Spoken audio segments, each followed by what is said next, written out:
Good morning and welcome to the DFS Army YouTube channel. I'm Razzle11 and you can find me on X at Razzle11grinds. Going to take a look at some pitching for today, the 28th of March. It is day 2 of the MLB season. Technically day 4 if you count the Tokyo series. We do have an 8-game main slate on both sites. So the sites actually match up as far as slates go, which is always a bonus. Um, we get a little more of, I guess, questionable pitching matchups. Definitely not ace versus ace situations on day number 2. But kind of taking you into early season look at how I break down pitching. Reminder, this is a first look. I haven't looked into any spring numbers for any of these pitchers to get an idea of where they're at or anything. Um, Decided to just go straight to the sports book to look at some of the props for some of these pitchers to give us an idea of guys that we might want to be looking at based on what the books are seeing. With it being so unknown, not much to work off of with some of these pitchers going into this year.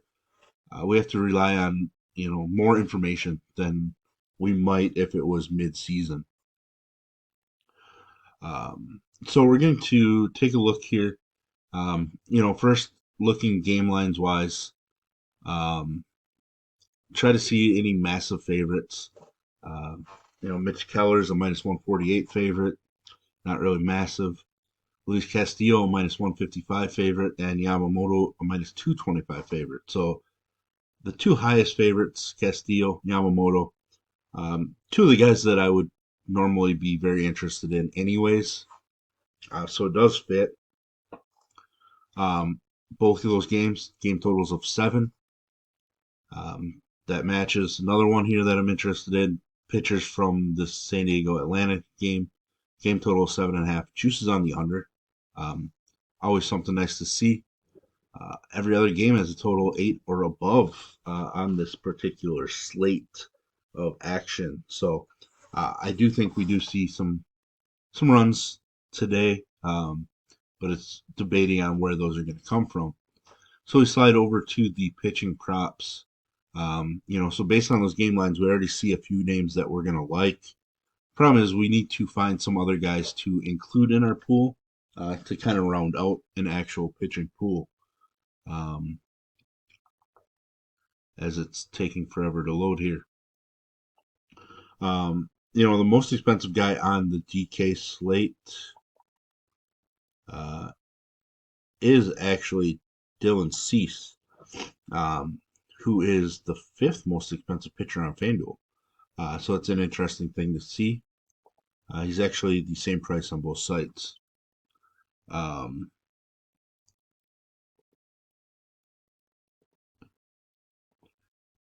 there we go. So taking a look here at some of the K props, just kind of go game by game to see anything that stands out. For me, Gausman under 5.5 really being strong. I feel like that's gonna at those numbers that might move to 4.5. 3.5 isn't really a number that excites me. Connor Gillespie's been a bullpen guy, earned a spot in the rotation, but uh, didn't really pick up strikeouts. I did look at his spring numbers because I was caught off guard by him being day 2 starter for Miami. Um, as we see 3 games in, and the 5.5 K props are all strong juice on the under. Um, so generally, those aren't going to be spots that I'm super excited about playing a pitcher. Unless we need something to round out our pitcher pool. We finally get to the first one here, 5.5 with the over. Hunter Brown, definitely intriguing. Obviously, difficult matchup against the Mets offense, but Hunter Brown really stepped up last year, so he is somebody that is going to intrigue me. The issue is he's the 4th most expensive on FanDuel, third most expensive on DraftKings. Kind of up there, especially with on DraftKings, Luis Castillo is 500 less at 8,300. Castillo is actually 10.4K on FanDuel, so it might be one of those slates where you use a pitcher on one side only. I could see getting away from Castillo on FanDuel at that price point, and playing Yamamoto or Cease or even Brown, who are in the low to mid 9Ks. Castillo and Mitch Keller are the most expensive on FanDuel, whereas Mitch Keller is under 8K on DraftKings, to give you an idea. So really, Hunter Brown definitely stands out. We go down a little bit here. Merrill Kelly, I do have some intrigue into him. I have to dig more into some of his numbers. A lot of best balls, he was going almost undrafted, and I thought that was weird for, an Arizona number 3, I guess now with Corbin Burns being there. But K-prop of 4.5, it is slightly on the over. It's intriguing enough. I prefer to look for, the 5.5s, especially early in the season. And as you see, we're going to find a couple of them here. Castillo, 6.5 K-prop, obviously juice on the under, but still might be the second highest. Yeah, actually the highest K-prop on the slate. Yamamoto's under, or over is less likely to hit right now. That could change, obviously, as the day goes on. Once the lineups are released, things can adjust there. But we look at Dylan Cease and over 5.5. Stronger K prop than even Hunter Brown. So based on K numbers, we might be looking at Cease as the third best option here. Jeffrey Springs does intrigue me. I know his juice is on the under on his 5.5 K prop, but Seattle struck out a ton last year, and Severino looked pretty good against them last night. So it is something to look into. Springs is somebody that we have used DFS wise in the past with Tampa Bay, so there is some interest there. Ronaldo Lopez doesn't interest me a ton, but it could be a pretty solid performance. Generally, San Diego doesn't strike out a whole lot. Sale, I think, struck out 7 yesterday, which is kind of up there, but might be a debate between Lopez and Flaherty in my pool. Flaherty, tough lineup against that Dodgers offense, but obviously a strong pitcher in his own right. K-prop of just 4.5, juices on the over. I kind of would like to see that K-prop at 5.5 for him in a tougher matchup. When we see it a little lower, tougher matchup, might be things for us to kind of look the other way on. Another one that I kind of was intrigued by without seeing the K-prop number was Tyler McGill, a guy that came up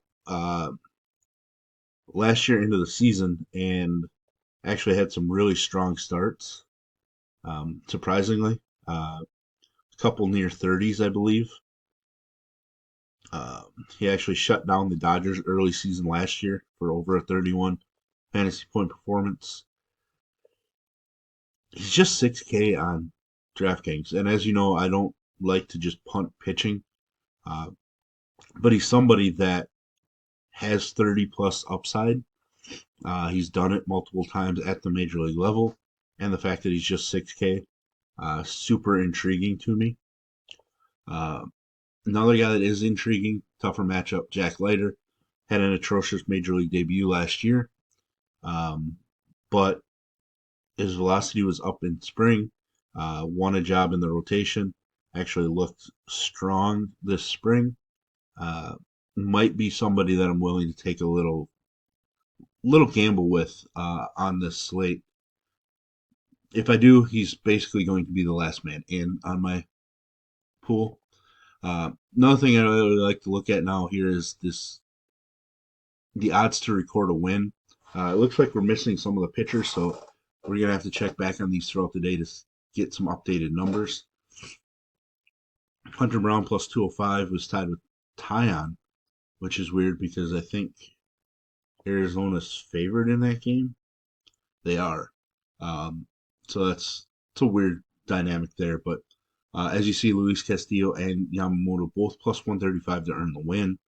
Um, put that into perspective. Yesterday, Zach Wheeler was plus 110. Kikuchi was plus 125. Dylan Cease at plus 220.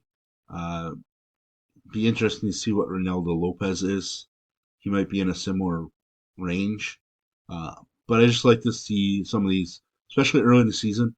This can give us an idea of, if we should expect our pitcher to throw up to 6 innings.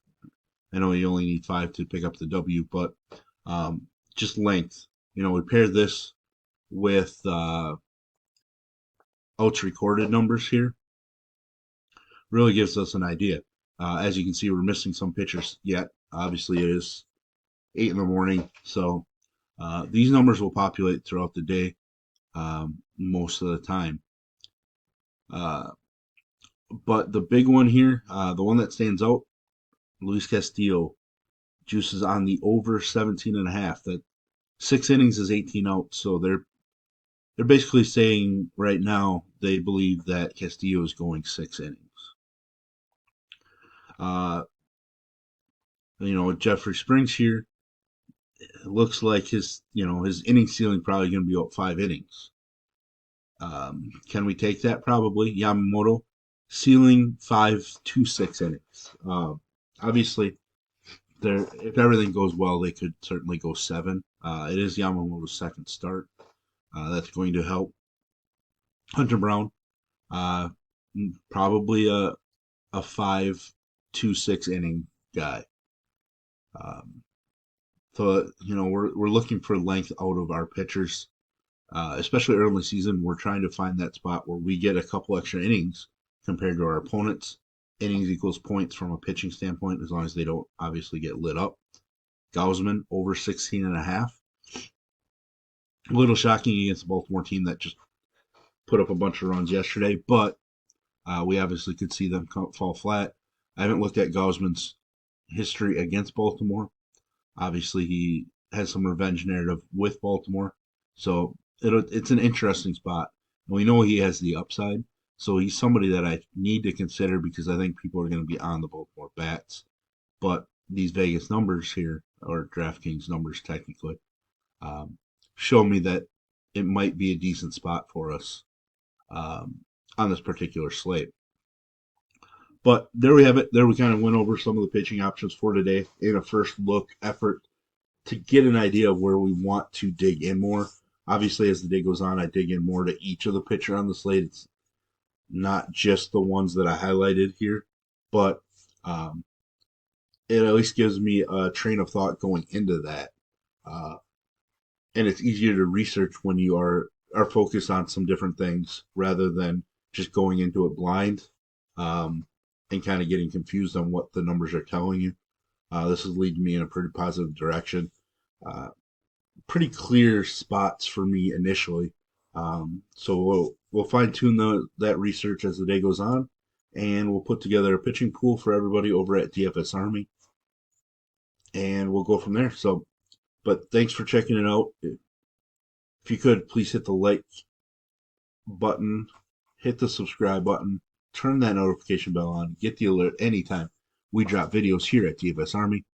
If you want to join us and get access to our coaches, tools, sheets, Discord, etc., I will put links in the description below. I do believe we have a promo code First Pitch going on for 20% off any of the memberships. So hit that link in the description, use that code, come join us. That 20% off is long term for you. It is not just for the first month. So come join us, check it out, and get to the winner circle. But I appreciate you guys and best of luck today.